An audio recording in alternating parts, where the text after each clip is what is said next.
Evangelismo con fuego. Reinhard Bonnke. Encendiendo la pasión por los perdidos. Segunda parte. El Evangelio. Capítulo 5. Los nuevos Eliseos de Dios. La tarea de cada generación. Jesús nos asignó una tarea.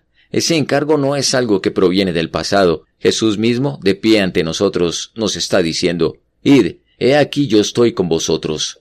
Si Jesús se lo dijera personalmente a usted, ¿le haría más caso? Imagine que, mientras se encuentra en su iglesia, usted tiene una visión. A través de esa visión, Dios les dice a usted y a los miembros de su iglesia: «Id por todo el mundo y predicad el Evangelio a toda criatura, y estas señales seguirán a los que creen». Marcos 16, versículos 15 y 17. ¿Qué haría usted? ¿Seguiría con sus actividades cotidianas o se dedicaría de inmediato a predicar la palabra de Dios? En la actualidad, preguntar si debemos cumplir con este encargo es como preguntar si es relevante para un campesino el cultivar y arar la tierra, o si le es relevante levantarse por la mañana. Relevante no es la palabra. El término adecuado es urgente. La tarea que Jesús nos encomendó es urgente. Debería ser la razón de nuestra existencia. El cristiano es un testigo. El término cristiano surgió como una forma de identificar a los seguidores de Cristo. Eran personas que siempre hablaban de Jesús. Testificar es la tarea principal de los que forman parte del reino de Dios. Cuando leemos en las Escrituras lo que Cristo nos encomendó, es como si en una visión Él nos hablara personalmente. Cumplir con la gran comisión de Cristo es nuestra responsabilidad. No es algo que podamos decidir hacer o no. El Señor nos pregunta: ¿te importaría ayudarme? En Juan 15:16, Él nos dice: «No me elegisteis vosotros a mí, sino que yo os elegí a vosotros, y os he puesto para que vayáis y llevéis fruto, y vuestro fruto permanezca». En este versículo Jesús no nos está llamando para salvarnos, sino para que le sirvamos. No le podemos servir a nuestra discreción. El llamado a servirle es un reclutamiento obligatorio, no una sugerencia que se somete a nuestra consideración. De hecho, el llamado de Cristo es mucho más que eso. Jesús nos convierte en testigos suyos. Al enviarnos su Espíritu, Él cambia nuestra naturaleza. Él no dijo: «testifiquen», dijo: «sed testigos». Esta fue una orden creativa. Dios dijo: «hágase la luz», y la luz se derramó sobre nosotros. Nos escogió y luego nos hizo portadores de luz. Porque somos hechura suya, creados en Cristo Jesús para buenas obras. Efesios 2:10. Estas buenas obras son para mostrar las abundantes riquezas de su gracia. Efesios 2:7.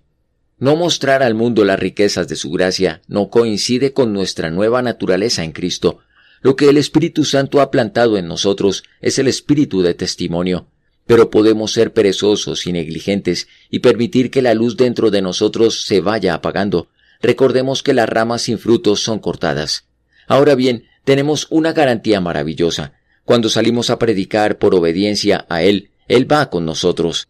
El evangelismo y los testimonios nos aseguran que Él está con nosotros. Y si no le obedecemos, ¿seguirá estando con nosotros? Una cosa es segura: la unción del Espíritu Santo solo viene por medio de la obediencia. La unción y el cumplimiento de la gran comisión van de la mano. Recuerde esto, por favor. Un encargo transferido. Un día, al estar leyendo un pasaje de la Biblia, sentí que Dios me hablaba. En ese pasaje Dios le decía a Elías: «Ve, vuélvete por tu camino, por el desierto de Damasco, y llegarás y ungirás a Hazael por rey de Siria. A Jehú, hijo de Nimsi, ungirás por rey de Israel, y a Eliseo, hijo de Safat, de Abel Mehola, ungirás para que sea profeta en tu lugar». Primera de Reyes 19, versículos 15 y 16. 3 hombres debían ser ungidos: Hazael, Jehú y Eliseo. Eso quedó claro. Sin embargo, lo que en realidad sucedió fue otra cosa. El profeta Elías no concluyó lo que Dios le había ordenado. No ungió ni a Hazael ni a Jehú. Sin embargo, cuando Elías encontró a Eliseo y lo cubrió con su manto, Eliseo recibió una porción doble del espíritu que había recibido Elías. Es decir, el mismo espíritu que ungió a Elías fue el que ungió a Eliseo. Esto fue con el fin de que Eliseo llevara a cabo la orden que Dios le había dado a Elías. De hecho, fue Eliseo quien más tarde ungió a Hazael y Jehú. Bien, ahora podemos ver un hecho muy importante. El encargo de Elías junto con el poder que Dios le había dado le fueron transferidos a Eliseo. Esto fue para que él terminara la tarea de Elías. El encargo y la autoridad no cambiaron cuando Elías partió, sino que recayeron sobre Eliseo. El mandato era transferible. Este es un principio divino. El llamado de Dios y su poder son transferibles. El mismo encargo de Dios y las promesas que lo acompañan transformaron a los discípulos en lo que finalmente llegarían a ser. La misma comisión y las mismas promesas han sido transmitidas a nosotros para que podamos ser como los primeros discípulos. Nosotros somos los herederos de los apóstoles. En la actualidad la encomienda que Cristo nos ha dado es mucho más importante que la de Elías y la unción prometida es aún mayor. Leamos nuevamente. Por tanto, id y haced discípulos a todas las naciones, bautizándolos en el nombre del Padre y del Hijo y del Espíritu Santo, enseñándoles que guarden todas las cosas que os he mandado. Y he aquí yo estoy con vosotros todos los días hasta el fin. Amén. Mateo 28, versículos 19 y 20. Observemos que dice hasta el fin del mundo. Otra traducción de la Biblia dice hasta el final mismo de los tiempos, que significa el ahora, el mañana y el porvenir. Eso quiere decir que si Jesús se nos apareciera hoy y nos hablara, nos diría lo mismo. Su comisión jamás ha cambiado. La gente quiere saber lo que el Señor le está diciendo a la iglesia. Sin dudas tiene muchas cosas que decir, como lo hace en los mensajes a las 7 iglesias del libro de Apocalipsis. Pero si no nos ponemos a hacer lo que ya nos ha pedido que hagamos, entonces nos dirá, haz lo que ya te dije. De manera que, el que tiene oídos, oiga lo que el Espíritu dice a las iglesias. ¿Por qué esperar otra carta cuando ni siquiera hemos abierto la primera?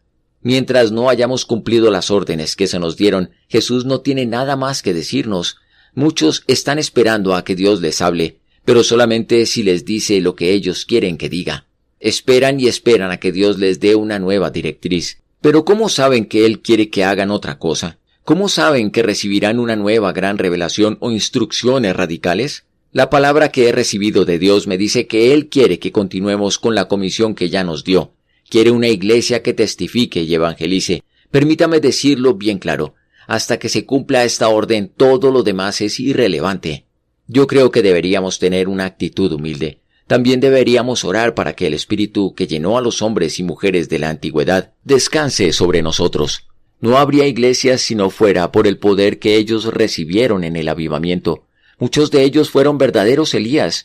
Ellos se dispusieron a llevar a cabo lo que Cristo les encomendó y llegaron a ser las más brillantes lámparas de Dios. Juan hablaba en el nombre de Jesús cuando escribió: No os escribo mandamiento nuevo, sino el mandamiento antiguo que habéis tenido desde el principio. Primera de Juan 2:7. Jesús no siguió emitiendo leyes nuevas como lo hacen los gobiernos de hoy día. Lo que Él ha hablado lo dijo una vez y para siempre. Lo que ha dicho sigue siendo su voluntad. Cualquier cosa nueva que Él diga ya está en su palabra. No hay secretos escondidos para unos cuantos. Su instrucción simplemente es id. Un automovilista detenido frente a un semáforo estaba distraído al cambiar la luz roja a verde. Otro conductor que estaba detrás de él saltó de su auto y le gritó: «Esa luz indica que avance. ¿Está usted esperando autorización del ministro de Transporte?» Dios nos ha dado luz verde. Avancemos. Nada de segunda mano. Hay algo más que debo decirle. En ninguna parte leemos que Elías le diera instrucciones a Eliseo para que ungiera a Asael y a Jehú. A pesar de haber heredado la comisión de Elías, Dios tiene que habérselo dicho a Eliseo. Aunque estemos vinculados con las generaciones del pueblo de Dios que nos han precedido, la gran comisión nos ha sido transferida por Dios mismo. Jesús sigue ordenándonos que llevemos a cabo la misión original. Dios siempre trabaja con originales. Su mandato es directo, no algo que recibimos por tradición. Nosotros no somos copia de copias, sino originales del original, Cristo Jesús. ¿Y cómo predicarán si no fueren enviados? Romanos 10:15.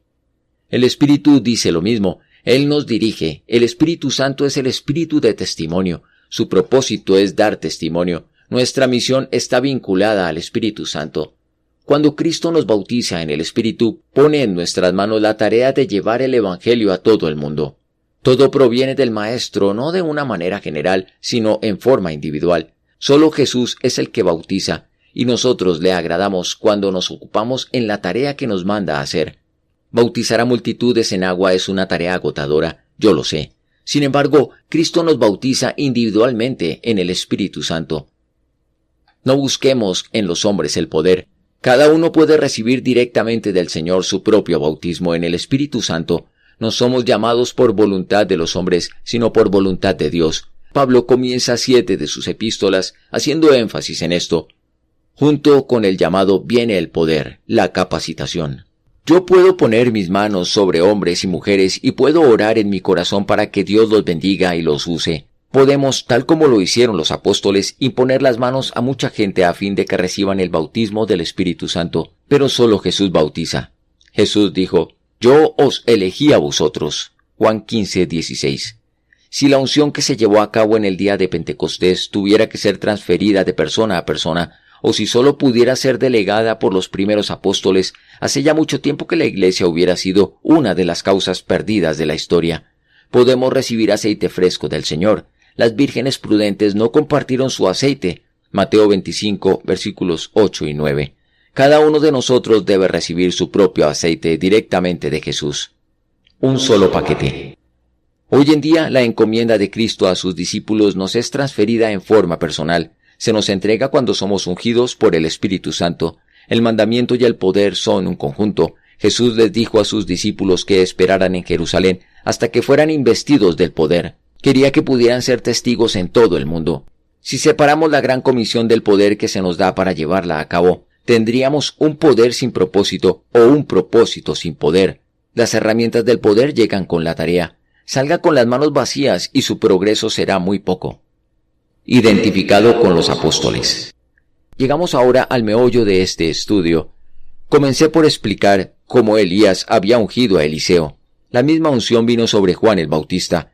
En Lucas 1:17 se nos dice, «E irá delante de él con el espíritu y el poder de Elías». Lo que hizo que tanto Elías como Eliseo fueran grandes profetas es lo mismo que hizo que Juan el Bautista fuera el mayor de ellos. Jesús dijo acerca de Juan, «Os digo que entre los nacidos de mujer no hay mayor profeta».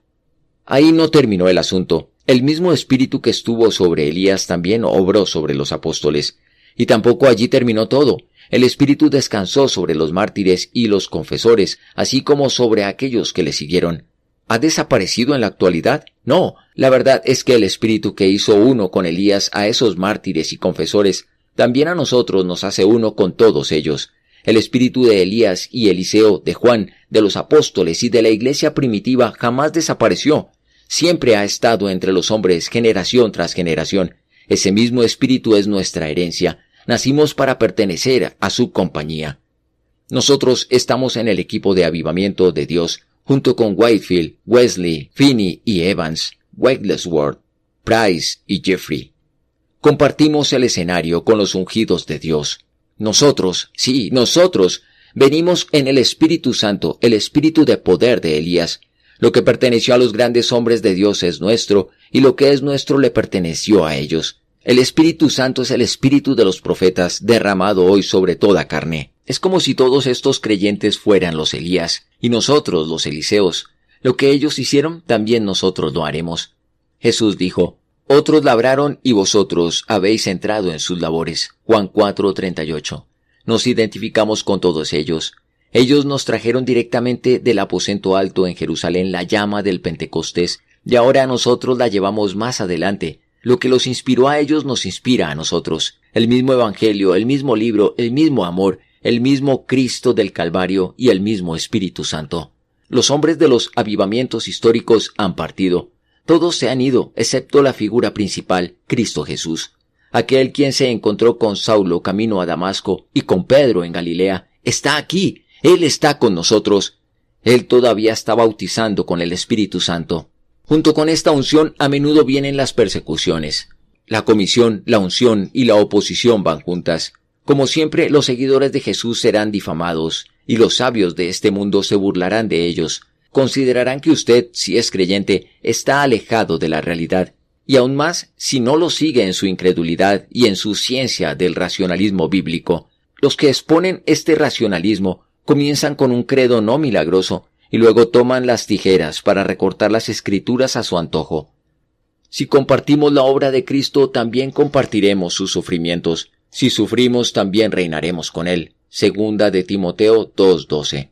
Regocíjese cuando la gente dice de usted las mismas cosas que dijeron acerca del pueblo de Dios, porque lo están identificando con el pueblo del Señor. Quienquiera que lo trate como se trataba a la gente del Nuevo Testamento, comprueba que usted pertenece a esa gloriosa compañía. Cuando lleve a cabo la misma encomienda que ellos, y lo haga con la misma autoridad, entonces tendrá los mismos enemigos. Siempre que el diablo lo trate como a un enemigo, regocíjese, le está dando el mejor cumplido posible. Lo está poniendo al mismo nivel de aquellos a quienes él odió en el pasado, los siervos amados del Dios Supremo.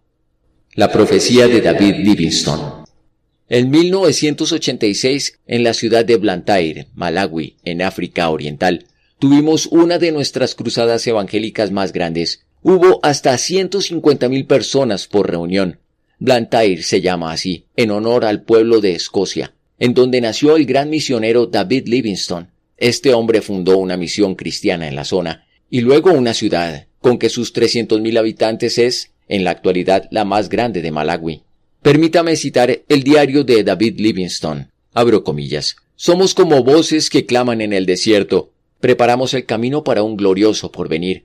Los futuros misioneros serán premiados con conversiones en cada sermón. Nosotros somos sus pioneros y ayudantes. Que no se olviden de los vigías de la noche, de nosotros, que trabajamos cuando todo era oscuridad, y que no teníamos evidencia de conversiones que nos alentaran. Sin duda tendrán más luz que nosotros, pero nosotros podemos servir a nuestro Maestro activamente y proclamar el Evangelio como ellos lo harán. Cierro comillas. Livingstone murió en 1873, de manera que nosotros llegamos aquí más de 100 años más tarde. ¿Qué pasó con la profecía de Livingstone? Me regocijo al contarle lo que vi. La semilla sembrada hace tanto tiempo está ahora floreciendo para la cosecha. La gente de Malawi escuchó acerca del mismo Dios de Livingstone, del mismo Salvador de Pablo, del mismo Evangelio de Pedro. Estuvimos allí 16 días. Decenas de miles de personas respondieron al mensaje de Livingstone conforme lo predicábamos, por él y por Jesús. El mensaje repercutió a través de todo el país. El Espíritu Santo le habló a mi corazón y me dijo: «Estás caminando sobre las lágrimas de generaciones previas». De pronto lo vi todo. Nosotros y los primeros evangelizadores formamos una unidad. Estamos unidos en Dios, en el mismo movimiento. Pertenecemos a sus equipos, a su misión. Estábamos cosechando con gozo, donde otros antes habían sembrado con lágrimas. No cosechamos porque fuéramos superiores a esos hombres y mujeres que vivieron antes, sino simplemente porque había llegado el tiempo de la cosecha. De acuerdo con la palabra del Señor de la cosecha, Jesús, tanto los que siembran como los que cosechan van a recibir el premio. Jesús dijo: «El que siega recibe salario y recoge fruto para vida eterna, para que el que siembra goce juntamente con el que siega. Yo os he enviado a segar lo que vosotros no labrasteis. Otros labraron y vosotros habéis entrado en sus labores». Juan 4, versículos 36 al 38. Créalo, es tiempo de cosecha. Las multitudes del mundo se han multiplicado. La oportunidad está allí. Es emocionante. Nosotros y usted tenemos el privilegio de haber sido escogidos para cosechar. El conocimiento de todo lo que se hizo antes de nuestra llegada debiera mantenernos humildes en tiempos de éxito.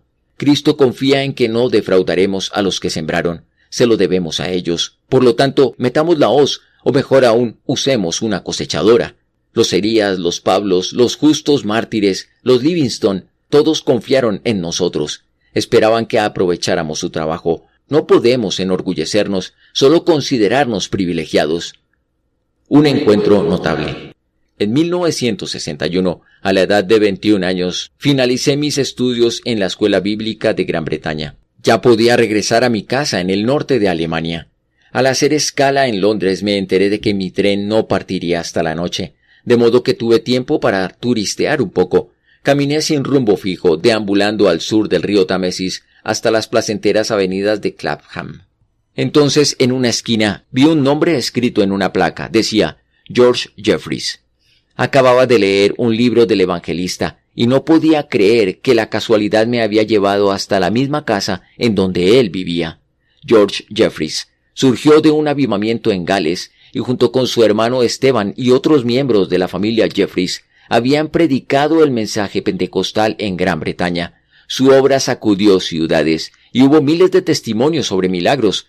Ansioso me aventuré por el portón, subí por una vereda y toqué el timbre. Salió una señora y le pregunté: ¿Vive aquí el George Jeffreys, a quien Dios usó de una forma tan impresionante? Para mi regocijo me respondió afirmativamente. Esperanzado pregunté, «Por favor, ¿podría verlo?». Mas su respuesta fue, «No, eso no es posible». Pero de pronto una voz galesa profunda y melodiosa, que según dicen fascinó a miles por su autoridad, habló desde el interior. «Déjalo entrar». Entré emocionado y allí estaba. Tenía 72 años, pero me pareció un hombre de 90. «Bienvenido», me dijo. Me presenté y luego hablamos acerca de la obra de Dios. De pronto, el gran hombre cayó de rodillas y, obligándome a arrodillarme también, comenzó a bendecirme. El poder del Espíritu Santo entró en el cuarto. La unción comenzó a fluir y como el aceite de Aarón parecía correr sobre mi cabeza. Sentí, por decirlo de alguna manera, como bajó hasta el borde de mis vestiduras. Salmo 133, 2. Salí de esa casa como en una nube. 4 semanas más tarde, como Elías, George Jeffreys fue llevado a la gloria. Algo me guió para que lo viera poco antes de que muriera. Yo sabía que en mí había quedado algo del fogoso evangelista. Estoy seguro de que el Señor arregló el encuentro. ¿De qué otra manera se puede explicar que en una ciudad de 10 millones de habitantes diera yo con una casa que ni siquiera estaba buscando? Sea lo que fuere que esta experiencia hizo en mí, una cosa sí sé. Ver a ese hombre de Dios me hizo comprender que edificamos sobre aquellos que vivieron antes que nosotros. La ciudad de Dios está edificada sobre el cimiento de los apóstoles. Podemos compararlo con una carrera de relevo. Uno corre con un bastón en la mano, otro lo toma y corre, y luego otro y otro. Todos comparten la carrera y la victoria. Si uno deja caer el bastón o si corre mal, se malogran los esfuerzos del resto. Todo el equipo pierde. En el libro de Hebreos podemos leer acerca de la nube de testigos. Ellos están observando la carrera y nos animan. Nosotros estamos corriendo por ellos. Debemos hacer un poco más que ellos, no un poco menos. Este es el último tramo antes de que venga Jesús. No podemos dormirnos en los laureles. La línea final está a la vista. ¿Comprende usted ahora lo que significa la siguiente escritura? Y será predicado este evangelio del reino en todo el mundo para testimonio a todas las naciones, y entonces vendrá el fin. Mateo 24:14. Este es el tema del momento, y no es nuestro tema. Entiéndase bien, sino el tema de Dios. Es el evangelismo con fuego, que es en y por sí mismo una iniciativa para el avivamiento. Es un evangelismo por medio de los dones, el poder y la manifestación del Espíritu Santo. Quisiera hacerle una pregunta. ¿Le es difícil ganar almas para Jesús y por eso dejó de tratar? ¿No debería figurar en el primer lugar de su agenda? ¿Qué es lo que está primero en su agenda eclesiástica, o en su agenda de conferencias, o en su agenda personal? ¿Se ha dado por vencido porque los tiempos son difíciles? Dios puede abrirle el camino con su Espíritu Santo. El doctor David Reed escribió acerca de un joven ministro en un área difícil de Nueva York. Mientras conversaba con un policía, el ministro se quejaba de las dificultades que tenía para llevar a cabo su tarea. El oficial intentó animarlo diciendo, «Reverendo, el hecho es que esta no es la clase de distrito para una iglesia cristiana». Estas palabras lo despertaron. ¿Qué otra cosa, pensó, se supone que una iglesia cristiana debería estar haciendo sino operar donde hay mayor necesidad? Los que dudan pretenden ser astutos, analizan la situación y con palabras rimbombantes señalan las dificultades. Usando palabras como pluralismo, hedonismo, estrechez de mente y narcisismo, comprueban que nada puede hacerse. Intentan demostrar que la situación no tiene esperanza, como si Dios no hubiera previsto todo. Los que dudan están equivocados. Es el tiempo de la cosecha de Dios. Algo puede hacerse. Dios ha preparado todo, no por fuerza, sino por su Espíritu. Es en esto que debemos confiar, no en la televisión, ni la radio, ni la educación, sino en los milagros del poder de Jesús. Solo tenemos una generación para evangelizar a esta generación. El mandato original del Evangelio es imposible sin el poder original. La estrategia de Dios es perfecta. Él le incluyó a usted en esto, y me incluyó a mí también. Hemos sido entretejidos en el telar de sus planes, planes que no pueden fracasar. Si sabemos esto, entonces podemos hacerlo. Podemos enfrentar al mundo y terminar nuestra comisión, no importa lo que venga.